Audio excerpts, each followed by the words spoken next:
హరే కృష్ణ అందరికీ వెల్కమ్. మనం శ్రీమద్ భాగవతంలో శ్రీకృష్ణుడు ఉద్ధవుడికి బోధిస్తున్నటువంటి ఉద్ధవ గీతని మనం చూస్తున్నాము. ఏ విధంగా అయితే కృష్ణుడు అర్జునుడికి బోధించి భగవద్గీత ఎలా అయితే చెప్పారో అదేవిధంగా కృష్ణుడు ఉద్ధవుడికి కూడా బోధిస్తున్నాడు. ఉద్ధవుడు కొన్ని ప్రశ్నలు అడగడం, ఆ ప్రశ్నల యొక్క సారాంశం ఏమిటి అని అంటే, భౌతికంగా నియుక్తమైనటువంటి ఒక వ్యక్తి, అంటే పూర్తిగా పతనం చెందినటువంటి ఒక వ్యక్తి కూడా చాలా సులువుగా ముక్తి మార్గాన్ని ఎలా పొందగలడు, చాలా సులువుగా ముక్తిని ఎలా పొందగలడు అనేటువంటి విషయాన్ని ఆయన అడిగారు. దానికి సమాధానంగా శ్రీకృష్ణుడు ఉద్ధవుడికి ఉద్ధవ గీత బోధిస్తూ ఉన్నారు. అందులో మనం ఇప్పటి వరకు కూడా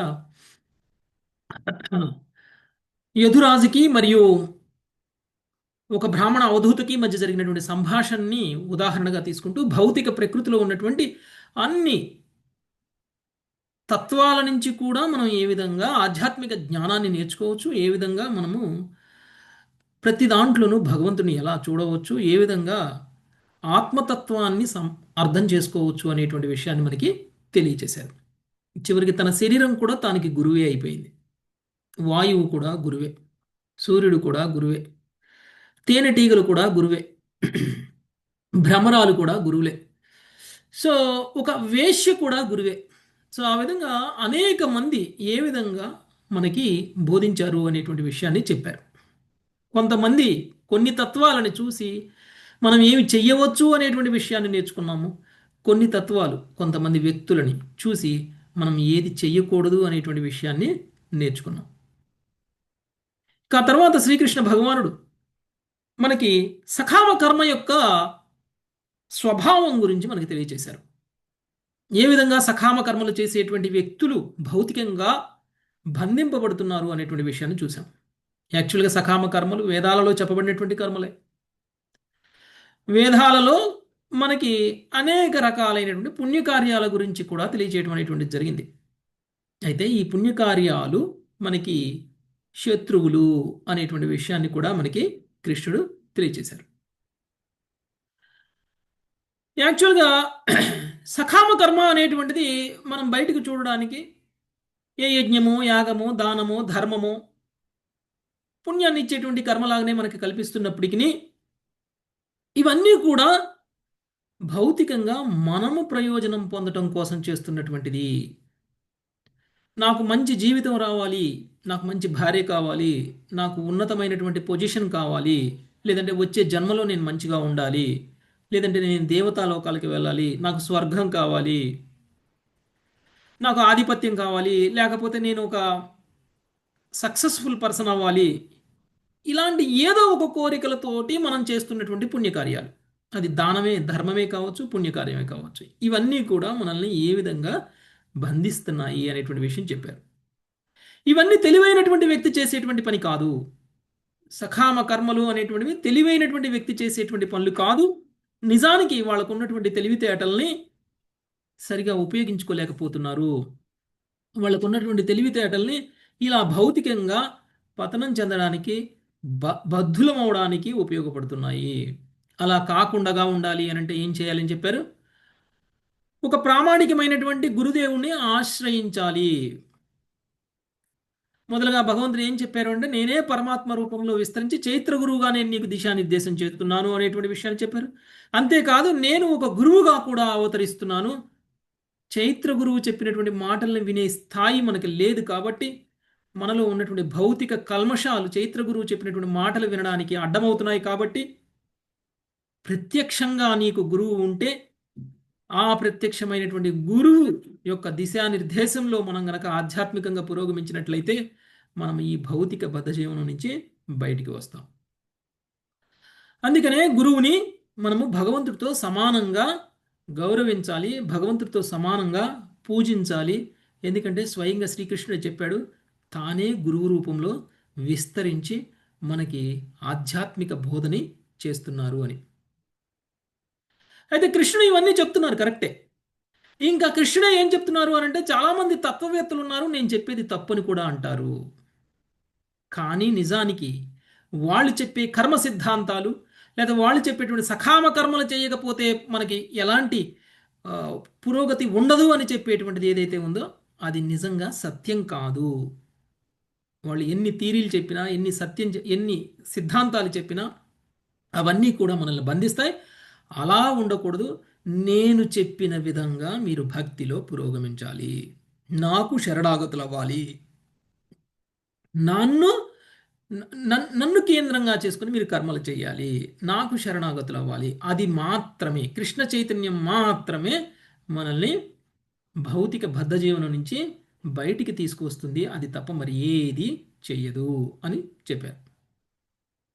ఎప్పుడైతే గురువు తను చేస్తున్నటువంటి ఉపదేశాలు ఎప్పుడు సమాప్తమవుతాయి అని అంటే, ఎప్పుడైతే మనం మాయ యొక్క ప్రభావం నుంచి బయటపడతామో అప్పుడు. అంటే గురువుకి శిష్యుడికి మధ్య ఉన్నటువంటి సంబంధం అనేటువంటిది, ఒక దివ్య జ్ఞానం అనేటువంటిది బయటికి రావడానికి కారణమవుతుంది. ఏ విధంగా అయితే మనము కాష్టంలో కింద నుంచి పైనుంచి, పైనుంచి ఏం పోస్తామండి? నెయ్యి. కింద నుంచి ఏం పోస్తాం? కింద నుంచి ఏం వేస్తాం? చెక్కలు. ఓకే, కాష్టం ఎలగడానికి కావాల్సింది. ఈ రెండింటినీ కనుక కలిపితే ఏ విధంగా అయితే అగ్ని వస్తుందో, ఆ విధంగా గురు శిష్యుల మధ్య ఉన్నటువంటి సంబంధం కారణంగా మనకి జ్ఞానము అనేటువంటి అగ్ని వస్తుంది. ఈ జ్ఞానము అనేటువంటిది మనల్ని మాయ నుంచి దూరం చేస్తుంది. మనం మాయకి చాలా దూరంగా ఉంటాం. సో ఈ విధంగా జ్ఞానం మాత్రమే మనకి రక్షిస్తుంది, ఆనందాన్ని తీసుకొస్తుంది, కానీ మనం చేసేటువంటి సకామ కర్మ కాదు అనేటువంటి విషయాన్ని తెలియజేశారు. మళ్ళీ ఇంకొక విషయాన్ని కూడా చెప్పారు. ప్రత్యేకించి మనం అందరం తెలుసుకోవాల్సినటువంటి విషయం ఏమిటి అని అంటే, మనం చేస్తున్నటువంటి యజ్ఞ యాగాలు, తపస్సులు ఇవన్నీ కూడా మనకి సుఖమయమైనటువంటి జీవితాన్ని ఇస్తున్నాయి అనేటువంటి మన భ్రమలో ఉంటున్నాము. ఎందుకంటే తాత్కాలికంగా మనం సుఖాన్ని అనుభవిస్తున్నాం కాబట్టి. కానీ నిజానికి మీరు అనుభవిస్తున్నటువంటి సుఖం, మీరు అనుభవిస్తున్నటువంటి ఆనందం మీరు చేసినటువంటి యజ్ఞం వల్ల, యాగం వల్ల రాలేదు. లేదంటే మీరు చేసినటువంటి మొక్కుల వల్ల రాలేదు. అది ఎందుకు వస్తుంది? అది మీరు పూర్వజన్మలో చేసినటువంటి కర్మ ఫలితంగా మీకు వస్తుంది. కర్మ ఫలితంగా వచ్చేటువంటి దాన్ని మనం ఇప్పుడు చేస్తున్నటువంటి తపస్సుల వల్ల, యజ్ఞం వల్ల, యాగం వల్ల వస్తుంది అనేటువంటి భ్రమలో మనం ఉండకూడదు అనేటువంటి విషయాన్ని మనకి తెలియచేశారు. కాబట్టి సకామ కర్మలు చేసేటువంటి వాళ్ళు పొందేటువంటి ఆనందం నిజంగా సకామ కర్మ వల్ల రావడం లేదు, వాళ్ళు చేసినటువంటి పుణ్య పాప కార్య ఫలాల వలన కలుగుతుంది. ఎందుకు అంటే కృష్ణుడు ఇంకా ఏం చెప్పారు స్పష్టంగా అంటే, యజ్ఞాలు యాగాలు చేసేటువంటి వ్యక్తి, సకామ కర్మగా చేసేటువంటి వ్యక్తి కూడా దుఃఖాలని అనుభవిస్తాడు అని చెప్పారు. అంతేకాదు సకామ కర్మలు చేయనటువంటి వ్యక్తి కూడా సుఖాలను అనుభవిస్తారు. మరి అది ఎలా సాధ్యమవుతుంది? మరి నేను సకామ కర్మ, ఆయన చేసిన యజ్ఞమే నేను చేశానండి, ఆయన ఉన్నంత సుఖంగా నేను ఎందుకు ఉండట్లేదు అని మనం అడగడానికి లేదు. ఎందుకు అంటే మనం చేసిన యజ్ఞం వల్ల వచ్చినటువంటి ఫలితం కాదు ఇది. మనకి పూర్వజన్మలో మనం చేసినటువంటి కర్మ ఫలితం, మన విధి రాత. అలా అని మనం ప్రయత్నాలు చేయకుండా, మనం ఏమీ చేయకుండా కూడా ఉండకూడదు. కృష్ణ చైతన్యంలో మనం అన్ని కర్మలు చేయాలి, ఫలితాన్ని ఆశించకుండా. సో ఈ విధంగా తెలివైనటువంటి వ్యక్తి నిజమైనటువంటి సంతోషాన్ని సకామ కర్మల ద్వారా కాకుండా కృష్ణ చైతన్యం ద్వారా అనుభవించాలి. ఎందుకంటే కృష్ణ చైతన్యం మన యొక్క నిజస్థితిని మనకి తెలియచేస్తుంది. ఒక ఆత్మ ఉద్ధరణ అంటే ఆత్మకి తన యొక్క నిజస్థితిని ఇవ్వడం అనేటువంటిది మనం చేసేటువంటి స్వార్థమైనటువంటి పని. ఇది నిజమైనటువంటి స్వార్థం. ఒక ఆత్మ ముఖ్యమైనటువంటి ఒక దివ్యమైనటువంటి ఒక ఆత్మకి తన యొక్క నిజస్థానాన్ని కల్పించడం అనేటువంటి దానికోసం చేసేటువంటి పని మాత్రమే చేస్తే అది నిజస్వార్థము అవుతుంది. అంతే తప్ప కేవలం శరీరం కోసం లేదా భౌతికమైనటువంటి సుఖాల కోసం చేసేటువంటిది కాదు స్వార్థం అంటే. సో ఇవన్నీ మనకి కృష్ణుడు మనకి అద్భుతంగా బోధిస్తూ ఉన్నారు. సకామ కర్మల వలన మనకి ఎలాంటి లాభం రాదు అని. సో నిన్న మనము 18 శ్లోకాలను చదువుకున్నామా? 18 చదువుకున్నాం. ఈరోజు మనం 18 చదవాలి ప్రభుజీ. 18 చదవాలి. 18 చదవాలా? ఓకే, ఈరోజు 18వ శ్లోకం నుంచి మనం ఈరోజు చూద్దాం Mataji. Thank you very much. Manga తయారు మాతాజీ. హరే కృష్ణ ప్రభుజీ, దండవత్ ప్రణామం. నదేహినాం సుఖం కంచీన్ విద్యతే విధు షామపి స్వదేహినాం సుఖం కించిత్ విద్యతే విదూషామపి తథా చ దుఃఖం మూఢానాం వృథాహంకరణం పరం. తదా చ ఇది అయిపోయింది దుఃఖం మాతాజీ. మూఢానాం వృథాహం కరణం పరం. తెలివి గలవాడును ఒకప్పుడు సుఖి కానట్లుగా ఈ జగత్తులో గాంచవచ్చును, అట్లే పరమమూర్ఖుడును ఒకప్పుడు సుఖి అయి ఉండవచ్చును. కనుక లౌకిక కర్మలను దక్షతతో చేయుట ద్వారా సుఖిగా నయ్యేడు భావన కేవలము వ్యర్థమగు మిథ్యాహంకార ప్రదర్శనమే అగును. జై శ్రీల ప్రభుపాదుల వారి భాష్యం. దుఃఖము పాపకర్మల చేతనే కలుగును. కనుక తెలివి గలవాడి భౌతిక జగత్తులో దక్షతతో పుణ్యకార్యములను చేయిచు ఆ విధముగా ఎన్నడును దుఃఖమును అనుభవించకుండడని ఎవరేని వాదించవచ్చును. కానీ పుణ్యాత్ములను బుద్ధిమంతులను గొప్ప దుఃఖమును అనుభవించుటను తరచుగా మనం గాల్చుచుందము. ఏలయన వారు ఒకప్పుడు కర్తవ్య నిర్వహణలో విఫలురగుట, ఒకప్పుడు తెలుసో తెలియకో నిషిద్ధ కార్యములు చేయుట జరుగుచుండవచ్చును. కృష్ణ భక్తి భావన లేనప్పటికీ కేవలము లౌకిక పుణ్యబలముచే మనుజుడి నిరంతరము సుఖిగా ఉండగలిగడని సిద్ధాంతమును ఈ వాదముతో భగవానుడు ఖండించుచున్నాడు. ఇంకొక పక్క పరమమూర్ఖులు లేదా పరమపాపులైన వ్యక్తులను ఒకప్పుడు సుఖమును అనుభవించుచున్నట్లు మనము గాంచవచ్చును. ఏలయన పూర్తిగా పాపరహితుడైన వ్యక్తియు ఒక్కొక్కప్పుడు అనుకోకుండా తీర్థస్థానం గుండా ప్రయాణించుచు లేదా సాధువు ఒక వ్యక్తికి సహాయం చేయుచు పుణ్యమును సంపాదించుకొని వచ్చును. భగవంతుని భౌతిక సృష్టి ఎంత జటిలము మోహకారకమనగా పుణ్యరహితులను ఒకప్పుడు పాపమునకు ఒడిగట్టవచ్చును, పాపరహితులను ఒకప్పుడు పుణ్యకార్యములు చేయుచుండవచ్చును. కనుక భౌతిక జగత్తులో పరిపూర్ణ సుఖమును గాని పరిపూర్ణ దుఃఖమును గాని మనకు కనపడదు. పైగా ప్రతి బద్ధ జీవుడు పరిపూర్ణ జ్ఞానరహితగుట వలన భ్రమలో పరిభ్రమించుచున్నాడు. పుణ్యపాపముననిడి సాపేక్ష భావములు సాపేక్షమగు సుఖదుఖములనే వసగగలవు. పరిపూర్ణమగు సుఖము కృష్ణ భక్తి భావనాపూర్ణమగు అనగా భగవత్ ప్రేమ పూర్ణమగు ఆధ్యాత్మిక స్థితి అందే అనుభూతమగును.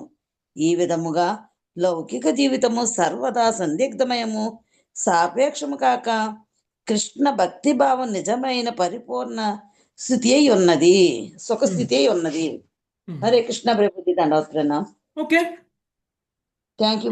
తెలివైనటువంటి ఒక వ్యక్తి ఎలా ఉండాలి అనేటువంటి విషయాన్ని మనకి ఇక్కడ తెలియజేస్తున్నారు. సో ఇక్కడ ఏంటి అంటే మనం అనుభవిస్తున్నటువంటి సుఖాలకి ఇంతకుముందు మనం చెప్పుకున్నటువంటి శ్లోకంలో మీనింగ్ లాంటిదే, మనం అనుభవిస్తున్నటువంటి సుఖాలకి కారణం మనం చేస్తున్నటువంటి సకామ కర్మలు అనేటువంటి భావనలో మనం ఉండాల్సిన అవసరం లేదు. అవి పాపకర్మలు పుణ్యకర్మలు ఏవైతే ఉన్నాయో వాటి యొక్క ఫలితాల ఆధారంగానే మనకి ఇప్పుడు వస్తున్నాయి అనేటువంటి విషయం చెప్పారు. ఉదాహరణకి ఇంకొక చిన్న ముఖ్యమైనటువంటి విషయం ఏమిటి అంటే మనము ఒకవేళ పుణ్యకార్యాలు చేస్తే తప్పేంటండి అని మనం అనొచ్చు. పుణ్యకార్యాలు చేస్తే సుఖంగా ఉంటాం కదా, మరి సుఖంగా ఉంటే ఇంక తప్పేంటండి, సుఖంగా ఉండటమే కదా మనకు కావాల్సింది, పుణ్యకార్యాలే మనకి, పుణ్యకార్యాల యొక్క ఫలము మనకి సుఖాన్నే ఇస్తుంది కదా, మరి అలాంటప్పుడు పుణ్యకార్యాలు చేస్తే తప్పేంటి? కృష్ణుడు ఏం చెప్తున్నాడు అంటే మనము అజ్ఞానులు పుణ్యకార్యాలు చేస్తే సుఖంగా ఉంటాము అని అనుకుంటున్నాము, కానీ పుణ్యకార్యాలే మనకి కష్టాలను తెస్తున్నాయి అని చెప్తున్నారు. అది ఎలా అని మనం అడగవచ్చు. యాక్చువల్గా మనము పుణ్యకార్యం ఎందుకు చేస్తున్నాము అంటే మంచి జీవితం రావాలని చేస్తున్నాం. పుణ్యకార్యం మనకు ముక్తి రావాలి అని చెయ్యట్లా. ముక్తి అంటే ఏంటో మనకు తెలియదు. ముక్తి వల్ల కలిగేటువంటి ఆనందం పుణ్యకార్యం వల్ల జరిగేటువంటి ఆనందం కంటే ఎక్కువ అనేటువంటి విషయం కూడా మనకు తెలియదు. ఎందుకంటే అది ఆధ్యాత్మిక స్థితిలో ఉన్నటువంటి ఆనందం. ఆధ్యాత్మిక స్థితిలో ఉన్నటువంటి ఆనందాన్ని భౌతికంగా ఉన్నటువంటి మనకి అర్థం కాదు. ఎవరైనా ఒకవేళ పరిచయం చేయాలి అనేటువంటి ప్రయత్నం చేసినా కానీ మనం లౌకికంగానే ఉన్నాం కాబట్టి, లౌకికంగానే ఉంటూ ఉన్నాం కాబట్టి ఆ ఆనందానికి సంబంధించినటువంటి రుచి మనకి తెలియదు.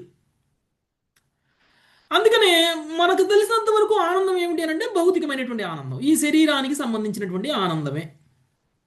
ఇప్పుడు ఇలాంటి ఒక శరీరంలో ఉన్నాను, ఇంతకంటే అందమైన శరీరంలోకి వెళ్ళాలి, లేదంటే ఇప్పుడు ఇలాంటి ఒక కుటుంబం వచ్చింది, ఇంతకంటే గొప్ప కుటుంబం రావాలి, ఇప్పుడు ఈ లోకంలో జన్మించాను, ఇంతకంటే గొప్ప లోకంలో జన్మించాలి అంటే స్వర్గలోకంలో జన్మించాలి, ఇలాంటి ఆనందాల కోసమే మనం చూస్తున్నాం. కానీ మనం అర్థం చేసుకునేది ఏమిటి అని అంటే, మనం పొందుతున్నటువంటి జీవితం ఏదైతే ఉందో ఆ జీవితంలో కూడా మనకి మృత్యువు ఉంది.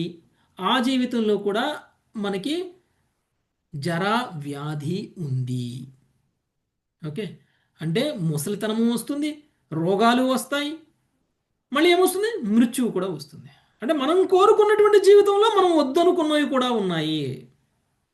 మనకి భవిష్యత్తులో ఇలాంటి జన్మ కావాలి అని కోరుకుంటున్నాం, కానీ ఆ జన్మలో కూడా మనకి రోగం ఉంది, ఆ జన్మలో కూడా మనకి ముసలితనం ఉంది, ఆ జన్మలో కూడా మనకి మరణం ఉంది. ఇవి కోరుకొని మనం ఆ యజ్ఞాలు యాగాలు చేసామా, ఆ సకామ కర్మలు చేసామా?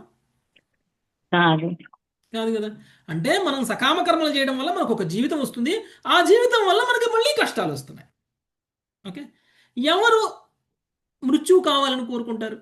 సకామ కర్మల్లో ఉన్న వ్యక్తి. ఎవరు ముసలితనం కావాలని కోరుకుంటారు? ఎవరు రోగాలు రొష్టులు కావాలని కోరుకుంటారు? కోరుకోకపోయినా వస్తున్నాయి కదా అవన్నీ. మనం కోరుకుంది ఏంటి అంటే ఉత్తమ జీవితం. ఆ ఉత్తమ జీవితంలోనే ఇవన్నీ. అంటే సకామ కర్మలు మీకు తెలియకుండానే మీకు కష్టాలను తెస్తున్నాయి, మీకు దుఃఖాలను తెస్తున్నాయి అని చెప్తున్నారు. కాబట్టి మనము ఎలాంటి జీవితాన్ని పొందాలి? జన్మ, మృత్యు, జర, వ్యాధి ఇది లేని జీవితాన్ని పొందాలి. అంటే అది సకామ కర్మ ద్వారా రాదు అనేటువంటి విషయం కన్ఫర్మ్ చేసేసారు శ్రీకృష్ణ భగవానుడు ఇక్కడ. అది దేనివల్ల వస్తుంది? కేవలం కృష్ణ భక్తి భావన వల్ల మాత్రమే వస్తుంది, కృష్ణ చైతన్యం వల్ల మాత్రమే వస్తుంది. అది తప్ప వేరే మార్గమే లేదు. అది నిజమైనటువంటి పూర్ణత్వ స్థితి. మళ్ళీ మనకి జన్మ, మృత్యు, జర, వ్యాధి లేనటువంటి స్థితి. నెక్స్ట్ 19వ శ్లోకం, నాగలక్ష్మి మాతాజీ. హరే కృష్ణ ప్రభు. యది ప్రాప్తిం విఘాతం చ జానంతి సుఖ దుఃఖయో యది ప్రాప్తిం విఘాతం చ జానంతి సుఖ దుఃఖయో తేప్యర్థాన విదుర్యోగం మృత్యుర్న ప్రభవేద్యత. ఏప్యర్థానం విదుర్యోగం మృత్యుర్న ప్రభవేజ్యదా. సుఖప్రాప్తి విధమును దుఃఖ నివృత్తి పద్ధతిని ఒకవేళ జనులు ఎరిగినను మృత్యువు వారిపై ఎటువంటి ప్రభావం చూపనట్టి పద్ధతి వారికి తెలియదు. భాష్యము: ఒకవేళ నామమాత్ర బుద్ధిమంతులైన లౌకికులు సుఖప్రాప్తి ఉపాయమును దుఃఖ నివృత్తి పద్ధతిని ఎరిగి ఉన్నచో వారు జనులకు అనివార్యము మృత్యువు నుండి కాపాడవలెను.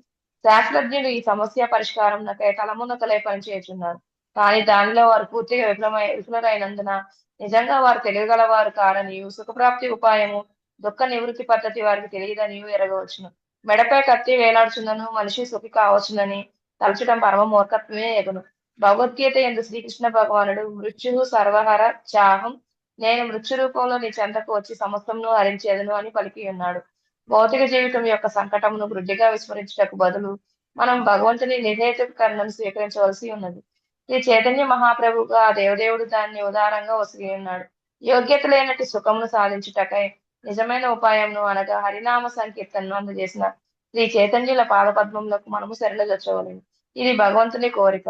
ఈ పద్ధతిని చేపట్టడం మన లాభం కొరకే అయ్యున్నది. హరే కృష్ణ ప్రభు. ఓకే, మనము సుఖప్రాప్తి కోసం అనేక విధాలుగా, లేదంటే దుఃఖ నివృత్తి కోసం అనేక విధాలుగా మనం అన్ని కష్టాలు పడుతూ ఉన్నాం. చివరికి సైంటిస్టులు కూడా మృత్యువుని జయించడానికి ప్రయత్నాలు చేస్తున్నారు. ఓకే, కానీ ఇప్పటి వరకు ఎవరైనా సైంటిస్టులు ఎవరినైనా అమరులను చేశారా? ఎవరికైనా దేనికైనా మృత్యువు రాకుండా చేయగలిగారా? అసాధ్యం, చేయలేదు. ఎవరైనా సరే మరణించాల్సిందే. ఎంత గొప్ప శక్తివంతుడైనా మరణించాల్సిందే. ఎంత గొప్ప శక్తివంతుడైనా. సో నీకు ఎంత శక్తి ఉంది కదా అని చెప్పేసి శక్తి ఉన్నప్పుడు ఛాలెంజ్లు చేసినటువంటి వ్యక్తులు కూడా ఆ శక్తి నశించిన తర్వాత అయ్యో ఇలా అయిపోయానే అనుకున్నటువంటి రోజులు కూడా ఉన్నాయి. ఓకే, కాబట్టి నిజంగా సుఖప్రాప్తి అనేటువంటిది అమరత్వం వల్ల వస్తుంది. ఆ అమరత్వము అనేటువంటిది ఏ సైంటిస్టు కూడా కనిపెట్టలేకపోయాడు. కాబట్టి వాళ్ళందరూ కూడా విఫలమైపోయారు. కృష్ణుడు ఏం చెప్తున్నాడు భగవద్గీతలో అని అంటే, నువ్వు ఏమి సాధించినా ఏమి చేసినా మృత్యు రూపంలో నేను నీ దగ్గరకు వస్తున్నాను, నిన్ను నేను కవళించి వేస్తాను అనేటువంటి విషయాన్ని చెప్పేశారు. అంటే మృత్యువు రానటువంటి స్థితికి మనం వెళ్ళగలిగితే అది నిజంగా మనం నిజంగా సుఖాన్ని పొందినట్లు. కాబట్టి శ్రీ చైతన్య మహాప్రభువు, ఆ దేవదేవుడే చైతన్య మహాప్రభువుగా అవతరించి యోగ్యత లేనటువంటి సుఖమును సాధించుటకై నిజమైనటువంటి ఉపాయాన్ని అనగా హరినామ సంకీర్తనని అందజేసి శ్రీ చైతన్యుల పాదపద్మములకు మనము శరణజొచ్చవలెను. ఓకే, స్వయంగా భగవంతుడే చైతన్య మహాప్రభువుగా అవతరించి మనందరికీ కూడా శాశ్వత సుఖాన్ని పొందేటువంటి అర్హత లేకపోయినా, అంటే ముక్తిని పొందేటువంటి అర్హత లేకపోయినా, మనందరికీ కూడా దివ్యమైనటువంటి పొజిషన్, ఓకే, ముక్తిని పొందేటువంటి ఒక ఈజీగా ముక్తిని పొందేటువంటి ఒక మార్గాన్ని ఆయన చూపించారు. అదే హరినామ సంకీర్తనం. ఓకే, దాన్ని గనక మనం చేపట్టాలి. దాన్ని గనక మనం చేపట్టినట్లయితే నిజమైనటువంటి జన్మామృత్యువు లేనటువంటి స్థితికి మనం వెళ్తాము. లేదు అని అంటే గనక మనం చేసేటువంటి ఏ సకామ కర్మైనా, ఏ ప్రయత్నమైనా, ఏ రీసెర్చ్ అయినా మనల్ని మృత్యువు నుంచి బయటపడివేయలేదు. నెక్స్ట్ 20 రామారావు గురించి. కోన్వర్ధ సుఖ యత్యేనం కామో వా మృత్యురంతికే. హరే కృష్ణ ప్రభుజీ. కోస్వర్ధా సుఖయేత్తేనం కామో వా మృత్యురగ్నికే. ఆఘాతం నీయమానస్య వధ్యస్యేవ న తుష్టిదః. ఆఘాతం నీయమానస్య వధ్యస్యేవ న తుష్టిదా. హరే కృష్ణ. మృత్యువు ఎంత మాత్రము ప్రియమైనది కాదు. ప్రతి ఒక్కడు వధ్యస్థానమునకు కొనిపోబడి మరణశిక్షకు గురి అయినట్టు వాడే కనుక భోగ్య వస్తువుల నుండి లేదా అవి వసగడి భోగము నుండి జనులు పొందగలిగిన సుఖమెట్టిది. హరే కృష్ణ. భాష్యము. మరణశిక్షకు గురి అయిన వానికి రుచికరమైన చివరి భోజనం నొసుగుట ప్రపంచమంతటను ఒక ఆచారము. అయినను అతనికి అట్టి విందు ఆసన్న మరణమును సూచించినదే అయ్యుండును కనుక దాన్ని అతను అనుభవించలేడు. అట్లే మృత్యువు చెంతనే నిలిచినదై ఏ క్షణమును దారి చేయ సిద్ధంగా ఉండును కనుక బుద్ధిమంతులు ఏ వ్యక్తియు భౌతిక జీవనంతో సంతృష్టి చెందడు. గదిలో ప్రాణాంతకమగు సర్పము పక్కనే ఉండగా దాని విషపూరితమైన కోరలు ఏ క్షణమైనను శరీరంలో దిగబడగలనని ఎరిగినట్టు పురుషుడు ప్రశాంతంగా అక్కడ కూర్చొని దూరదర్శన కార్యక్రమాలు చూడడం లేదా పుస్తకము చదవము చేయగలరా? అట్లే మనిషి దాదాపు పిచ్చివాడైతే తప్ప లౌకిక జీవితంలో పరమోత్సాహిగా లేదా ప్రశాంతునిగా ఉండబోడు. అనివార్యముగా మృత్యువును గురించిన జ్ఞానము మనుజుడు ఆధ్యాత్మిక జీవితంలో దృఢ సంకల్పమగుటకు ప్రోత్సాహమును కూర్చవలను. హరే కృష్ణ ప్రభుజీ. ఓకే, మనం అందరము అనుభవిస్తున్నటువంటి ఈ సుఖాలు ఏవైతే ఉన్నాయో ఈ సుఖాలన్నిటినీ కూడా మనము అనుభవించలేము అని అంటే మనం ఈ సుఖం అనుభవించిన తర్వాత మృత్యువు పాలిట మనము ఆహారంగా మారిపోతున్నాము అని ఎప్పుడైతే మనకు తెలుసో అప్పుడు మనం అనుభవించలేము కదండి. ఏ విధంగా అయితే మరణశిక్ష విధించినటువంటి ఒక వ్యక్తికి మరణశిక్ష అమలు చేయడానికంటే ముందు నీకేం కోరిక ఉంది, లాస్ట్ కోరిక అని అంటే ఒక బిర్యానీ కావాలి, లేకపోతే ఒక అది కావాలి, ఒక ఇది కావాలి అని అంటే అదొక సుఖం కదా. ఆయన అత్యంత సుఖం ఏదైతే ఉందో దాన్ని నేను అనుభవించాలి అని కోరుకుంటున్నాడు. అంటే ఆ సుఖం అనుభవించడం అయిపోయింది అని అంటే నెక్స్ట్ ఏంటన్నట్టు మరణమే. మృత్యువు. ఓకే, నెక్స్ట్ మృత్యువు అంటే చివరి కోరిక. అలానే ఇప్పుడు మనం అన్నీ కూడా కోరికలు తీర్చుకుంటున్నాం చూసారా, ఇది ఒక్కొక్కటి మృత్యు కంటే ముందు తీర్చుకుంటున్నటువంటి కోరికలు ఇవి. ఎప్పుడైతే ఈ కోరిక తీరితే మృత్యు వస్తుంది అని తెలుస్తుందో ఆ కోరికను తీర్చుకోవడంలో ఆనందం ఉంటుందా మనకి? ఉండదు ప్రభు, అస్సలు ఉండదు. మన పక్కనే ఒక పాము ఉంది, ఓకే, కానీ మనం సోఫాలో కూర్చొని టీవీ చూస్తున్నాం. టీవీలో వేస్తున్న జోకులకి ఆనందం వస్తుందా పక్కన పామును పెట్టుకుంటే? వణుకొస్తుంది ప్రభు. ఆ పామే కాలసర్పం. ఓకే, ఆ కాలసర్పాన్ని మనం ఒళ్ళో పెట్టుకున్నాం, ఎప్పుడైనా కాటేస్తుంది. కానీ మనం మాత్రం చుట్టూతా ఉన్నటువంటి ప్రకృతిని చూసి, టీవీని చూసి, అందాలను చూసి ఎంజాయ్ చేస్తున్నాం మనం. ఎందుకంటే మనం ఒళ్ళో పాము ఉంది, అది కరవబోతుంది అనే విషయం మనకి తెలియట్లేదు కాబట్టి. ఓకే, అది నెక్స్ట్ 21 ఇందుమతి మిక్స్. హరే కృష్ణ ప్రభు. సృచంచ దృష్టవద్ధుష్టం స్పర్ధాసూయాత్యవై శృతం చ దృష్టవద్దుష్టం స్పర్ధాసూయాత్యవ్యయైః. బహ్యంతరాయ కామత్వాత్ కృషివచ్చాపి నిష్ఫలం. బహ్వాంతరాయ కామత్వాత్ కృషి వచ్చాపి నిష్ఫలం. దేవతాభోగమునకై స్వర్గలోక ప్రాప్తి వంటి ఏ సుఖమును గురించి మనము వినదము, అది ఇదివరకు మనం అనుభవించినట్టు సుఖము వంటిదే. అవి రెండును అసూయ, ద్వేషము, నాశము, మృత్యువుచే దూషితమై ఉండును.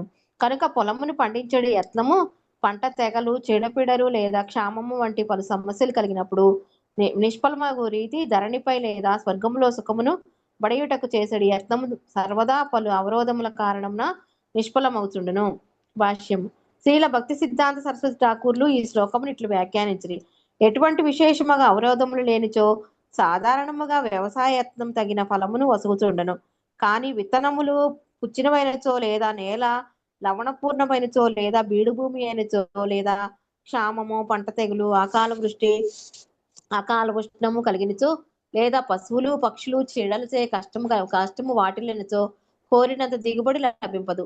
అట్లే భౌతిక జగత్తు విశ్లేషణలో నిపుణులైన వారు వేదములందు తెలుపబడిన స్వర్గలోక స్థితులు ధరణిపైన జీవన స్థితికి ఏమంత భిన్నము కావని గాంచగలరు. బద్ధజీవులలో ఒకడు ఉన్నతునిగాను ఇంకొకడు అల్పునిగాను వేరు చేయబడును. కనుక వారి పరస్పర కార్య వినిమయ అనివార్యముగా ఈర్ష్యనే కలిగించగలదు. కాలశక్తిచే వారి స్థితులు తారుమారు కావచ్చును. అందువలన స్వర్గమునందును హింస, కుట్ర జీవితమును కలతపరచుండను. యథార్థమునకు స్వర్గలోక ప్రాప్తి యత్నమే పలు సమస్యలతోనూ కలతలతోనూ నిండియుండును. కనుక భగవద్రాజ్యమైన వైకుంఠము ఈ జగత్తులో ప్రకృతి నియమములచే విధింపబడేది కలతలకు పరిమితులకు అతీతమైనదని మనుజుడు తప్పక ఎరుగవలెను. అట్టి అపూర్ణతలు భగవద్రాజ్యంలో కూడా ఉన్నవని ఎవడేని తప్పుగా నిర్ణయించినచో భౌతిక కల్మషంచే దూషితుడవుడు. హరే కృష్ణ ప్రభుజీ. దండవత్సరం. హరే కృష్ణ. ఓకే, సో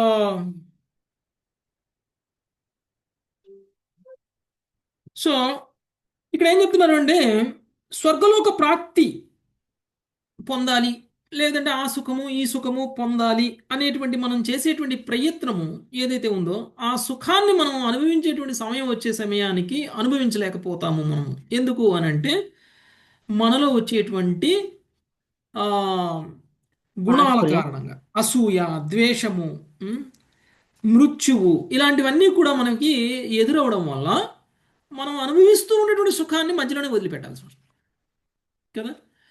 దేవతాలోకాలలో పుట్టినా సరే మనకి ఇవన్నీ కామనం, ఇవన్నీ ఉంటాయి. అంటే దేవతల్లో ఇవన్నీ ఉండవు అని అనుకోవద్దు, దేవతలలో కూడా ఇవన్నీ ఉంటాయి. కాకపోతే మనకు అర్థమయ్యే స్థాయిలో ఉండకపోవచ్చు, మనకి గుర్తించలేని విధంగా ఉండొచ్చు. కానీ మనం ఆ లోకంలోకి వెళ్ళి మనం కూడా ఆ లోకంలో ఒక వ్యక్తిగా మనం కనుక జీవితాన్ని కనుక తీసుకున్నట్లయితే ఇలాంటి జీవితమే ఉంటుంది అక్కడ కూడా. లేకపోతే కొంచెం ప్రత్యేకమైనటువంటి శక్తులు ఉండొచ్చు.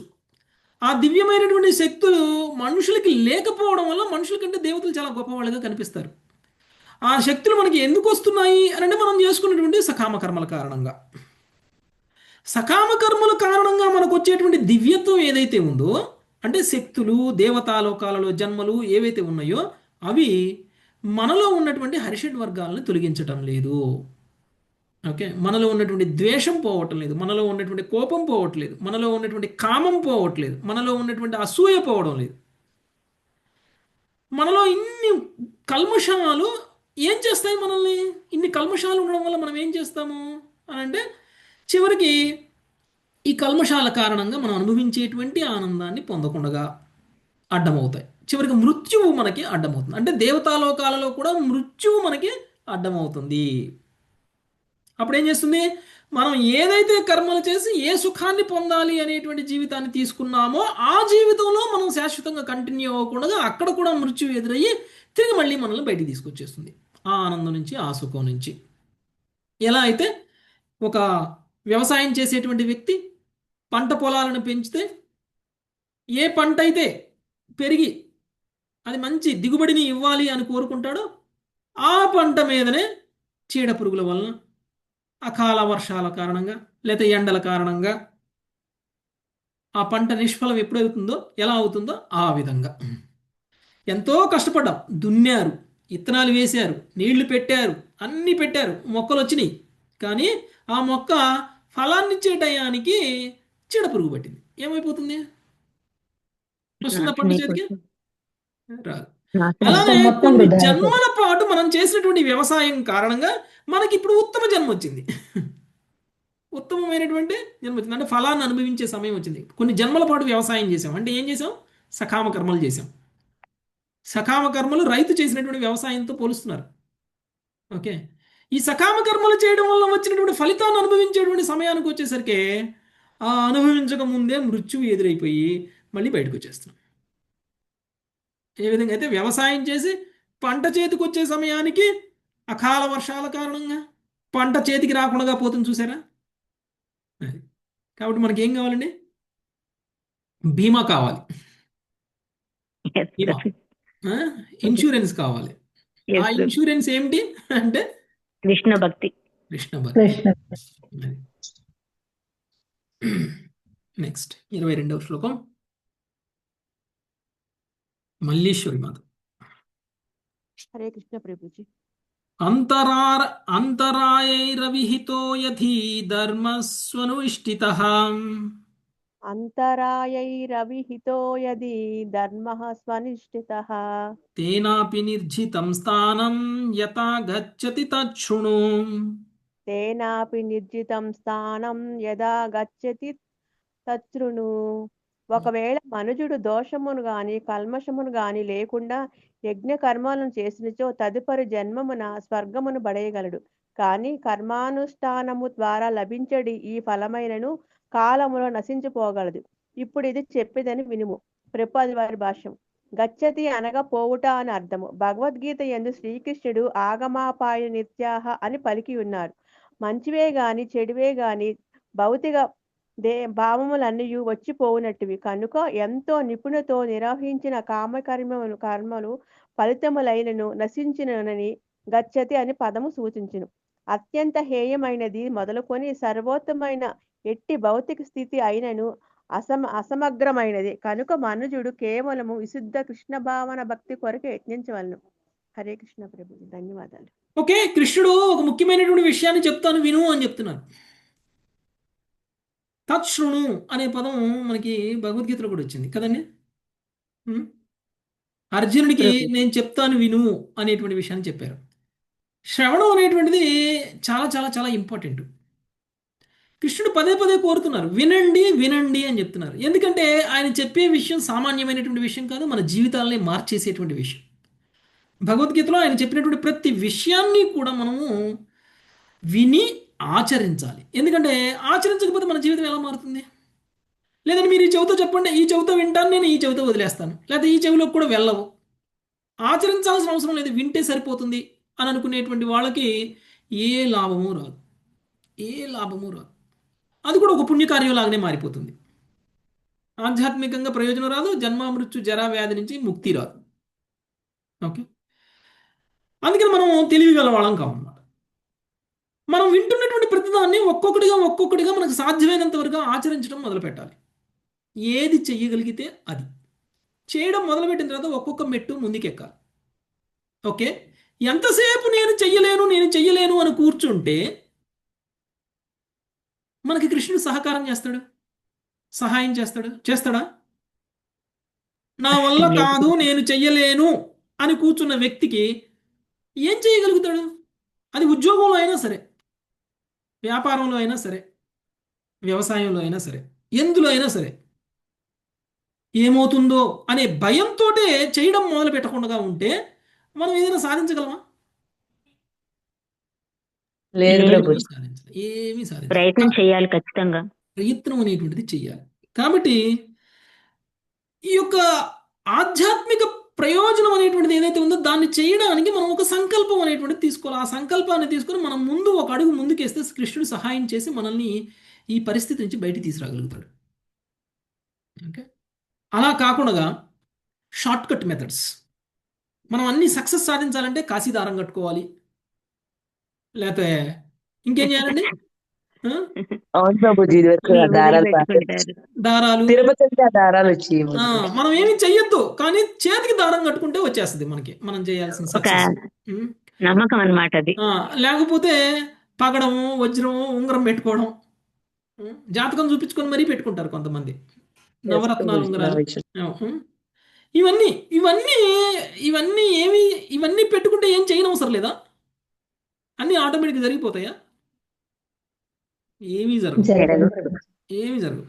కాబట్టి మనము ఏదో చెయ్యాలి, ఏదో సాధించాలి, ఏదో అని ఒకవేళ భౌతికమైనటువంటి ప్రయోజనాలని ఆశించి, ఒకవేళ స్వర్గలోక ప్రాప్తి కంటే కూడా ఉన్నతమైనటువంటి ప్రయోజనం అనేటువంటిది భౌతికంగా ఇంకోటి ఉండదు.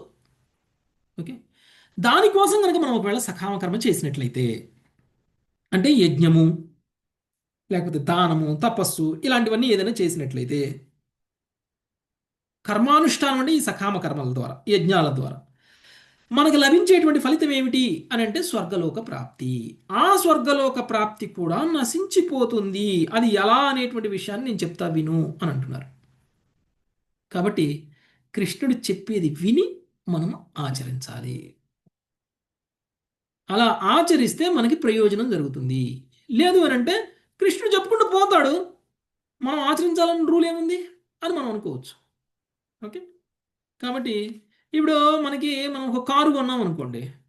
కారు కొన్నప్పుడు మ్యానుఫ్యాక్చరింగ్ చేసిన కంపెనీ వాడు ఏం చేస్తాడు, ఒక మాన్యువల్ ఇచ్చి అందులో రాస్తాడు, అయ్యా ఇన్ని కిలోమీటర్లు తిరిగిన తర్వాత సర్వీస్ చేయాలి, ఇన్ని కిలోమీటర్లు తిరిగిన తర్వాత ఆయిల్ మార్చాలి, ఇన్ని కిలోమీటర్లు తిరిగిన తర్వాత టైర్ మార్చాలి, ఇన్ని కిలోమీటర్లు తిరిగిన తర్వాత ఈ బాడీలో ఈ ప్రాబ్లమ్స్ వస్తే ఈ పార్ట్లు మార్చాలి అని చెప్తాడు వాడు. వాడు చెప్పినట్టు మనం చేస్తే ఏమవుతుందండి? కారు లైఫ్ పెరుగుతుంది, కారు యాక్సిడెంట్లకు రాదు. కారు మనం ఎప్పుడు ప్రయాణం చేసినా కానీ చాలా సేఫ్గా మనం వెళ్ళగలుగుతాం, రాగలుగుతాం. అలా కాకుండా వాడేది బుక్లో రాస్తే మనకి ఎందుకు లేని మన ఇష్టం వచ్చినట్టు చేసామనుకోండి, ఆయిల్ మార్చాల్సిన టైంలో ఆయిల్ మార్చలేదు, టైర్ మార్చాల్సిన టైంలో టైర్ మార్చలేదు, ఏమైపోతుందండి? తొందరగా పాడైపోతుంది, ప్రమాదాలు వస్తాయి. స్వీకరిస్తుంది ప్రభుజీ. అది ఏదో హైవే మీద, రోడ్డు మీద అది అడ్డం తిరిగితే పని చేయడం మానేస్తే హైవే రోడ్డు మీద మనకు యాక్సిడెంట్లు ఇదైపోతాం, చాలా ఇబ్బందులు పాలైపోతాం. అలా కాకూడదు. అందుకనే కృష్ణుడు మనకి జీవితం ఇచ్చి భగవద్గీత బుక్ కూడా ఇచ్చారు ఎలా ఉండాలి అని. ఆయన చెప్తున్నారు, అది మనం వినాలి. అలా వినకుండా మన ఇష్టం వచ్చినట్టు ఉంటా అంటే ఏమవుతుందండి? అకాల మృత్యువుకి కారణమవుతుంది. అంటే అకాల మృత్యువు అంటే 100 సంవత్సరాలు బ్రతికితే అకాల మృత్యువు కాదని కాదు. జీవిత ప్రయోజనాన్ని పొందకుండానే శరీరాన్ని వదిలేయడం ఏదైతే ఉందో అది అకాల మృత్యు. అరే నాకు ఇంకొక 10 సంవత్సరాలు ఉంటే నేను ఇది సాధించగలిగేవాడిని, ఆ 10 సంవత్సరాలు లేకుండా పోయామనుకోండి, అకాల మృత్యువేగా. 100 సంవత్సరాల తర్వాత కూడా ఇంకా నేను ఏమీ సాధించాల్సింది ఉండి కూడా సాధించలేదు, కానీ అప్పుడు కూడా చనిపోయాను అనుకోండి, అది కూడా అకాల మృత్యువే కదా. ఇంకో 10 సంవత్సరాలు ఉంటే కృష్ణభక్తి చేసి ఉండేవాడిని అని అనుకుంటే అది అకాల మృత్యువు కదా. 100 సంవత్సరాలు వచ్చిన తర్వాత మనకి రియలైజేషన్ వచ్చింది, అప్పుడు నాకు దేవుడు ఇంకో 10 సంవత్సరాలు ఇస్తే కనుక నేను కృష్ణభక్తి చేస్తా అని అనుకున్నాం అనుకోండి. కానీ దేవుడు ఇస్తాడా మనకి 100 సంవత్సరాల తర్వాత జీవితం? ప్రభుజీ. ఎవరు? ఇంతకాలం నువ్వేం చేసావా, ఇంకా జాలే నువ్వు చేసిందంట. నీకు ఇంత ఆరోగ్యాన్ని ఇచ్చాను, ఇంత ఐశ్వర్యాన్ని ఇచ్చాను, ఇంత శక్తి సామర్థ్యాన్ని ఇచ్చాను, ఇంత గొప్పగా ఇంద్రియాలు పనిచేసేటువంటి స్థితిని ఇచ్చాను, అన్నీ అయిపోయేదాకా నువ్వేమో నిద్రపోయావు. ఇప్పుడు మాత్రం నాకు కావాలి ఇంకో 10 సంవత్సరాలు అంటే ఇస్తే ఏం చేస్తావు? మళ్ళీ ఇంద్రియ భోగమే చేస్తావు కదా. ఇంకో 10 సంవత్సరాలు ఇస్తే అప్పుడు మళ్ళీ దేవుడు గుర్తురాడు, మళ్ళీ ఇంద్రియ భోగమే చేస్తాం. కాబట్టి అలా మనం చేసేటువంటి ఇంద్రియ భోగం కోసం చేసేటువంటి ప్రతి సకామ కర్మ కూడా మనల్ని నశింపజేస్తుంది. స్వర్గలోకం నుంచి కూడా బయటికి తీసుకొచ్చేస్తుంది మనల్ని. స్వర్గలోకానికి వెళ్ళిన మృత్యు అనేటువంటిది వదిలిపెట్టదు మనల్ని. సో ఇప్పుడు ఎంతమంది దీవిస్తారండి స్వర్గలోక ప్రాప్తిరస్తు అని ఇది విన్న తర్వాత? ఎవరండి? ప్రభుజీ మరి కృష్ణ జీవించాలి ప్రభుజీ. ఎవరైనా కాళ్ళకి దండం పెట్టి లోకి వెళ్ళి మళ్ళీ వెనక్కి వచ్చిన వాళ్ళు కూడా మళ్ళీ సేమ్ అలా. అవును, కాబట్టి స్వర్గలోక ప్రాప్తిరస్తు కాదు దీవించాల్సింది. ఏమని దీవించాలి? కృష్ణ భక్తి ప్రేమ ప్రాప్తిరస్తు. కృష్ణమతిరస్తు అంటారు. గురు మహారాజ్ ఏమని దీవిస్తారు మనల్ని? మనం వెళ్ళి కృష్ణమతిరస్తు గురు మహారాజ్ అంటారు. పాదాలకి కనుక నమస్కారం చేస్తే గురు మహారాజ్ దీవించే దీవెనే కృష్ణమతిరస్తు అంటారు. అది ఉత్తమమైన దీవెన అంటే. Okay, yes. Next 23 Amrita Mataji. ఇష్ట్వేహ దేవతాయజ్ఞై స్వర్లోకం యాతి యాజ్ఞికై. ఇష్వేవా దేవతా యజ్ఞై స్వర్లోకం యాంతి యజ్ఞికై. భుంజీత దేవ వత్తత్ర భోగాన్ దివ్యాన్ నిజార్జితాం. పుంజితాదేవ వర్తత్రా భోగాన్ దివ్యాన్ నిజర్జితాన్. హరే కృష్ణ ప్రభుజీ. ధరణిపై ఎవడేని దేవతల ప్రీత్యర్థము యజ్ఞము చేసినచో స్వర్గలోకమును చేరి యజ్ఞచరణము ద్వారా తాను అర్జించినట్టి స్వర్గ సౌఖ్యములను అచట దేవతల వలె అనుభవించును. హరే కృష్ణ ప్రభుజీ. కృష్ణుడు నేను ఎలానో చెప్తాను విను, స్వర్గానికి వెళ్ళినా కానీ ఆ స్వర్గలోక సుఖాలు కూడా శాశ్వతం కాదు అనేటువంటి విషయాన్ని, ఎలా అనేటువంటి విషయాన్ని చెప్తాను విను అని ఇక్కడ ఏం చెప్తున్నారు. ఎవరు స్వర్గానికి వెళ్తారంట? దేవతల ప్రీత్యర్థం కోసం ఎవరైనా సరే యజ్ఞం చేసినట్లయితే ఆ యజ్ఞ ఫలం ప్రకారంగా వాళ్ళు స్వర్గ సౌఖ్యాలను అనుభవించడం కోసం దేవతల లోకాల్లో జన్మను తీసుకుంటారు అని చెప్తున్నారు. ఓకే, నెక్స్ట్ 24వ శ్లోకం శ్రీష్మత. స్వపుణ్యోపచతే శుభ్రే విమానా ఉపగీయతే. స్వపుణ్యోపచితే శుభ్రే విమానా ఉపగీయతే. గంధర్వైర్విహరన్ మధ్యే దేవీనాం హృద్యవేషద్రు. గంధర్వైర్విహరన్ మధ్యే దేవీనాం హృద్యవేషదృక్. యజ్ఞకర్త స్వర్గలోకమును పొందిన వాడై ధరణిపై చేసిన తన పుణ్యఫలముగా పొందినట్టి తేజోమయమగు విమానములో విహరించును. గంధర్వ గణములు గీతములచే కీర్తించబడును. మనోహరమగు అద్భుత వస్త్రధారియే అతడు దేవ వనిత పరివృత్తుడై భోగములను అనుభవించును. హరే కృష్ణ. ఎవరైతే యజ్ఞం చేశారో వాళ్ళని యజ్ఞకర్త అంటారు. ఆ యజ్ఞకర్త స్వర్గలోకాన్ని పొందినటువంటి వాడై ధరణపైన చేసినటువంటి తన పుణ్యకార్యాలకు ఫలంగా ఆయన తేజోమయమైనటువంటి విమానాల్లో విహరిస్తూ గంధర్వులచే కీర్తింపబడుతూ అద్భుతమైనటువంటి వస్త్రధారణతోటి దేవతలతోటి పరివృత్తుడై అనేక రకాలైనటువంటి సుఖభోగాలని అనుభవిస్తాడు. టెంప్టింగ్ ఉందండి. ఓకే, 25వ శ్లోకం లక్ష్మీమాతాజీ. స్త్రీభిః కామగయానేన కింకిణీజాలమాలినా.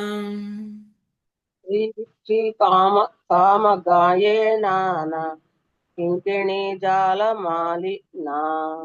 క్రీడన్న వేదాత్మపాతం సురా క్రీడేషు నిర్వృతః. క్రీడన్నాన వేదాత్మా పాపం సురీ క్రీడేషు నిర్వక్త్రం. దేవత వనితలను గూడిన వాడై యజ్ఞ ఫలభోక్త చిరు గంటలచే శోభితమైనది స్వేచ్ఛగా మనము కలిగినది యగు అద్భుతమగు విమానములలో ఆనంద విహారము కావించను. స్వర్గమున మన మునులందు విశ్రమించిన వాడు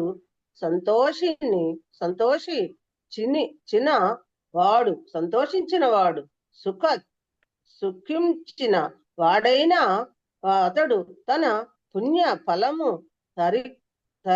తరిగి పోవుచున్నది ని త్వరలోనే తాను మర్వలోక మునకు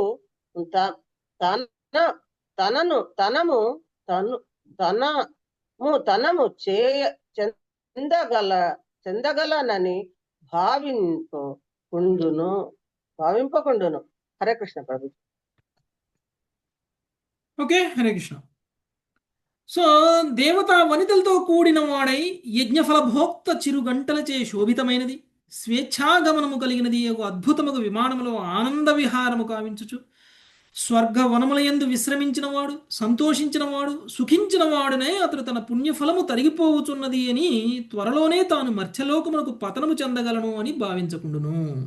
ఓకే, ఎలా అంటే మనము సంవత్సరం మొత్తం సంపాదించినటువంటి సంపాదనతోటి పిక్నిక్కి వెళ్తాం చూసారా. పిక్నిక్కి లేకపోతే అవుటింగ్కి వెళ్తాం కదా, ఎక్కడో 5 స్టార్ హోటల్లో ఉండి రిసార్ట్స్లో ఉంటాం కదా. ఎంతకాలం ఉంటాం రిసార్ట్లో? సంవత్సరం మన మొత్తం చేతిలో కష్టపడతాం. డబ్బులు అయిపోయేదాకా ఉంటాం. డబ్బులు కట్టిన రోజులే ప్రభుజీ. డబ్బులు అయిపోయిన తర్వాత ఏం చేస్తారు? బయటికి నెలకొకసారి వెళ్ళమంటారు. ఉమ్. మీరు ఒకవేళ మీరు ఓకే, నేను ఈ సంవత్సరం మొత్తం సంపాదించాను, ఈ సంవత్సరం మొత్తంలో నేను 1,00,000 రూపాయలతోటి నేను సుఖాన్ని అనుభవించాలి, నేను 10 లక్షలు సంపాదించాను, కానీ 10 లక్షలు 9 లక్షలు ఇక్కడనే ఖర్చు పెట్టుకోవడానికి అయిపోయింది, 1,00,000 రూపాయలు మిగిలిన ఆ 1,00,000 రూపాయలతో నేను సుఖాన్ని అనుభవించాలి అని చెప్పేసి వెళ్ళిపోయారు అనుకోండి. ఓకే, ఒక 5 స్టార్ హోటల్లో రూమ్ తీసుకున్నారు. 5 స్టార్ హోటల్లో అన్ని రకాల లగ్జరీలు ఉన్నాయి. ఆడ కూర్చున్నారు. మొదటి రోజు మీకు 11వ రోజు గుర్తొస్తుందా? 10 రోజులకి సరిపడ డబ్బులు రాదు ఉన్నాయి. ప్రభు. గుర్తురాదు ప్రభుజీ. 10 రాదు రోజులకి ప్రభు. సరిపడ డబ్బులు ఉన్నాయి. మొదటి రోజు ఎంజాయ్మెంట్ స్టార్ట్ చేశారు. 11వ రోజు నా పరిస్థితి ఏంటి అని గుర్తొస్తుందా? లేదు ప్రభుజీ. ఒకరోజు సుఖాన్ని అనుభవించగానే ఆహా ఎంత ఆనందంగా ఉంది, సంవత్సరం మొత్తం పడిన కష్టం అంతా మర్చిపోయా అనిపిస్తుంది కదా. అయిపోయే కొద్ది గుర్తు వస్తుంది ప్రభుజీ, దగ్గరికి అయిపోయిన కొద్ది వచ్చాక. గుర్తొస్తుంటది. 8వ రోజు 9వ రోజు వచ్చినప్పుడు గుర్తొస్తుంది. మనకి మొదటి రోజు ఉన్నంత ఆనందం, సుఖం, ఆ అద్భుతమైన ఫీలింగ్ 8వ రోజు 9వ రోజు 10వ రోజు ఉంటుందా? ఉండదు ప్రభుజీ. అప్పుడు ఏమనుకుంటా, అయ్యో అప్పుడే అయిపోతుంది, అప్పుడే వెళ్ళిపోవాలా, అప్పుడు తెలుస్తుంది అనమాట మనకి అసలు బాధ. బాధేస్తుంది అప్పుడు. ఆ. కానీ లేదు లేదు నేను ఇక్కడే ఉండాలి అనుకుంటే ఏం చేస్తారు? మెడ పెట్టి గెంటుతారు. ఉంచుతారా? నా దగ్గర డబ్బులు లేవయ్యా, నా దగ్గర నేను సంపాదించిన డబ్బులన్నీ అయిపోయినాయి అంటే, పోరా పోయి మళ్ళీ సంపాదించరా అంటారు. అంతే. అంతేనా? ఇక్కడే ఉంటా అంటే, లేదు లేదు నేను ఇక్కడే ఉంటా అంటే సెక్యూరిటీ గార్డ్ని పిలిపించి మరీ మనల్ని బయటికి తోసేస్తారు. అదనమాట. స్వర్గ వనాలలో విహరించి స్వర్గలోకంలో ఉన్నటువంటి దేవతలందరితోటి మనం విహరించినా కానీ పుణ్యఫలం తరిగిపోయేటువంటి సమయానికి తిరిగి మనం మళ్ళీ మర్త్యలోకానికి రావాలి. ఎందుకు? పుణ్యాన్ని మళ్ళీ సంపాదించడం కోసం. ఓకే, పుణ్యాన్ని మళ్ళీ సంపాదించడం కోసం. నెక్స్ట్ 26వ శ్లోకం, సర్వరాజ్యమాత. తావత్సమోదతే స్వర్గే యావత్ పుణ్యం సమాప్యతే. ప్రభుజీ దండోత్తరం. తావత్ సమోదతే స్వర్గే యావత్ పుణ్యం సమాప్యతే. క్షీణపుణ్యః పతత్యర్వా అనిచ్చన్ కాలచాలితః. పుణ్య పతర్యాగా నిత్యం కాలచాలితః. పుణ్యం ఉన్నంత వరకే యజ్ఞకర్త స్వర్గలోక జీవితం అనుభవించను. కానీ పుణ్యం క్షీణించినంతటా అతడు స్వర్గలోక వనము నుండి నిత్యముగా కాలవేగము చే తనకు ఇష్టము లేకపోయినా పతనము చెంది. Thank you. నీకు ఇష్టం ఉన్నా ఇష్టం లేకపోయినా సమయం గడుస్తున్నా కొద్దికి నీ పుణ్యకాలం, పుణ్యం సంపాదించిన పుణ్యం క్షీణిస్తూ ఉంటుంది. నీకు ఇష్టం ఉన్నా ఇష్టం లేకపోయినా హోటల్లో ఒక్కొక్క రోజు గడుపుతున్నా కొద్దికి నీ జేబులో కొంచెం కొంచెం డబ్బులు తరిగిపోతూ ఉంటాయి కదా. లేదు నేను ఈరోజు ఉంటాను కానీ డబ్బులు కట్టను, నా జేబులో డబ్బులు అలానే ఉండాలి అన్నట్టు ఊరుకుంటారా? లాగేసుకుంటారు జేబులో చేయి పెట్టి కదా. అలానే అలా అయితే ముందే అడ్వాన్సే కట్టించుకుంటారు. మనం ఇప్పుడైతే కొంటాం కదండి, ముందు అడ్వాన్స్ కట్టు అంటారు. సో ఆ విధంగా పుణ్యం అనేటువంటిది క్షీణిస్తూ ఉంటుంది కాలగమనంలో. అలా క్షీణించి చివరికి మనము ఇష్టం ఉన్నా ఇష్టం లేకపోయినా తిరిగి మళ్ళీ మనం ఎక్కడి నుంచి పోయామో అక్కడికే వస్తాం. నెక్స్ట్ సునీత మాత. యధ్యధర్మరత సంజ్ఞాన్ అసతాం వాజితేంద్రియః. ధర్మరతః సంగాదసతాం వాజితేంద్రియః. కామాత్మా కృపణో లుబ్ధః స్త్రైణో భూత విహింసకః. ఆత్మా కృపణో లుబ్ధః స్త్రైణో భూత విహింసకః. పశూన విధినాలభ్య ప్రేతభూత గణాన్యజన్. సూన విధినాలభ్య ప్రేత భూత గణాన్యజన్. నరఖానవశో జంతుర్గత్వా యాత్యుల్భణం తమః. నరకానవశో జంతుర్గత్వా యాత్యుల్బణం తమః. కర్మాణి దుఃఖోదర్కాణి కుర్వన్ దేహేన తై పునః. కర్మాణి దుఃఖోదర్కాణి కుర్వన్ దేహేన తై పునః. దేహమా భజతే తత్ర కిం సుఖం మర్త్యధర్మిణః. దేహమా భజతే తత్ర కిం సుఖం మధ్యధర్మిణః. భావము. మానవుడు దుష్ట సాంగత్య కారణంనను లేదా ఇంద్రియ నిగ్రహ వైఫల్యం వలనను పాపయుతము ధర్మయుతమునైన కర్మలలో నెలకొనినచో నిక్కముగా విషయ పూర్ణ వ్యక్తిత్వమును తయారు చేసుకొనును. ఈ విధంగా అతడు అన్యుల ఎడ కృపణుడు, అత్యాస కలవాడు, స్త్రీలను భోగించుటలో అధికాసక్తుడు నగును. చిత్తము ఆ రీతిగా దూషితమైనప్పుడు అతడు హింసాయుతుడు, ఉగ్రుడునై ఇంద్రియ తృప్తి కొరకు విధిహీనముగా అమాయక జంతువులను వధించును. భూత పిశాచములను అర్చించుచు అట్టి భ్రాంతిమయ మనుజుడు అప్రామాణిక కలాపముల గుప్పిటిలో చిక్కి నరకమున బడి తమోమయ దేహమును పొందును. అట్టి పతిత దేహమునందును అతడు దురదృష్టవశాత్తు అమంగళ కార్యములనే చేయుచు భావి దుఃఖమును అధికము కావించుకొనును. అందువలన అతడు అటువంటి భౌతిక దేహమునే తిరిగి పొందును. మృత్యువుతో అనివార్యంగా ఆగిపోయేది కలాపములందు నెలకొనేది వ్యక్తికి ఎట్టి సుఖము కలగగలదు. భాష్యము. వేదయుతముగా నాగరిక జీవనమున 2 మార్గములున్నవి. నివృత్తి మార్గమును చేపట్టువాడు వెంటనే ఇంద్రియభోగమును త్యజించి భక్తి తపస్సుల చేత అస్తిత్వమును పవిత్రమనర్చుకొనును. ఇక ప్రవృత్తి మార్గమునందు మనుజుడు ఇంద్రియములకు ఇంద్రియార్థములను వసగినను వాటిని ఖచ్చితమైన నిబంధనలతోనూ కర్మకాండ ద్వారాను వసగుచుండును. ఆ విధంగా అతడు క్రమంగా హృదయమును పవిత్రమనర్చుకొనును, ఇంద్రియములను సంతుష్టిపరచును. ప్రస్తుత శ్లోకమునందు కడిచిన శ్లోకమునందు వివరించబడినట్లు దురదృష్టవశాత్తు ఈ ప్రవృత్తి పదము మిక్కిలి చపలమై ఉండును. ఏలయన దీని యందు మనుజుడు విరక్తుడగుటకు బదులుగా తరచు నిగ్రహరహితుడు, అధిక ఇంద్రియ భోగానురక్తుడు అగుచుండును. కడచిన శ్లోకమునందు నియమిత పదము ప్రామాణికమగు ఇంద్రియ భోగం వర్ణింపబడగా ప్రస్తుత శ్లోకమునందు అప్రామాణిక పదము ఆసురీ భోగము వర్ణితమైనది. ఈ శ్లోకమునందు సంగాత సతాం వాజితేంద్రియ అను పద సముదాయము అత్యంత ప్రధానమైనది. దుస్సాంగత్యము చేత మనుజుడు పాపజీవనుడు కావచ్చును, లేదా సత్సాంగత్యమునందును అతడు తన ఇంద్రియములను నియంత్రింపజాలకపోవచ్చును. తుట్టతుదకు జీవుడే తన స్థితికి కారణమై ఉన్నాడు. అతి మైథునమునందు, మాంసభక్షణమునందు, మదిరాపానమునందు, నాగరిక మానవ జీవన సూత్రములను ఉల్లంఘించుడు అమంగళ కార్యములందు నెలకొనిన వారినే ఈ శ్లోకమునందలి అధర్మరత అను పదము సూచించును. తమో గుణయుతులై ఇటు వ్యక్తులు ఎంతటి క్రూర స్వభావమును పెంపొందించుకొనేదరనగా అమాయక పశువులను వధించి మాంసభక్షణ చేయనదే ఏ పండగైనను పూర్తి కాదని వారు భావించెదరు. తుట్టతుదకు వారు భూత పిశాచములచే ప్రభావితులై మంచి చెడు విచక్షణ చేసడి సామర్థ్యమును కోల్పోవుదురు. ఔచిత్యమును కోల్పోయిన వారే వారు తమోగుణమును పడుటకు తగిన వారగుదురు. ఇటువంటి కాముకులు ఉన్నతులకు మాంసభక్షకులు తమను పుణ్యాత్ములుగా భావించుచు వ్యర్థరీతిగా భగవంతుని ప్రార్థింతురు. అసంఖ్యాక కోరికలచే పీడితులై వారు నిజమైన సుఖానుభూతి లేకుండా నానా దేహములందు పరిభ్రమించుచుందురు. లౌకిక జీవితం ఎంత కలత చెందించునదనగా బ్రహ్మదేవుని ఒక రోజు కాలమంతా అనగా దాదాపు 864 కోట్ల సంవత్సరములు జీవించుటకు జీవుని అనుమతించినను చివరకు అతడు మృత్యుభయముచే పీడితుడగునని శ్రీల భక్తి సిద్ధాంత సరస్వతి ఠాకూర్లు అనిరి. నిజమునకు స్వయముగా బ్రహ్మదేవుడే మృత్యుభయముచే కలత చెంది ఉండును. అయినచో పనికిమాలిన 70 లేదా 80 ఏండ్ల కాలము జీవించుడు తుచ్చమానవులను గురించి వేరుగా చెప్పునదేమున్నది. కనుక కిం సుఖం మధ్య ధర్మిణ నీచట తెలుపబడినట్లు మాయ యొక్క దుఃఖమయ గుప్పిటిలో మనుషుడు ఎట్టి సుఖమును పొందగలడు. Thank you Prabhuji. Hare Krishna. Hare Krishna. Okay, so మనకి ఏదో పుణ్యం చేసుకుంటేనో లేకపోతే ఏవో సకామ కర్మలు చేస్తేనో ఒక సుఖమయమైనటువంటి జీవితం అయితే వస్తుంది. కానీ ఆ సుఖమయమైనటువంటి జీవితంలో ఉన్నటువంటి మనము మనకి ఇవ్వబడినటువంటి సదుపాయాలని మనము సద్వినియోగం చేసుకోకుండా ఏ దుస్సాంగత్యం కారణంగానో ఇంద్రియ నిగ్రహం లేకపోవడం వల్లనో పాపకర్మలు అధర్మ కర్మలు చేసేటువంటి పనిలో పడిపోతాం. ఎందుకు అంటే విషయ ఆసక్తి వల్ల, కోరికలని ఇంకా ఇంకా తీర్చుకోవాలి అని. మనం కోరింది దక్కకపోతే మనం ఏం చేస్తామండి? దక్కించుకోవడం కోసం ఏమైనా చేస్తాం. ఎలాంటి తప్పులు చేయడానికైనా కానీ వెనకాడం.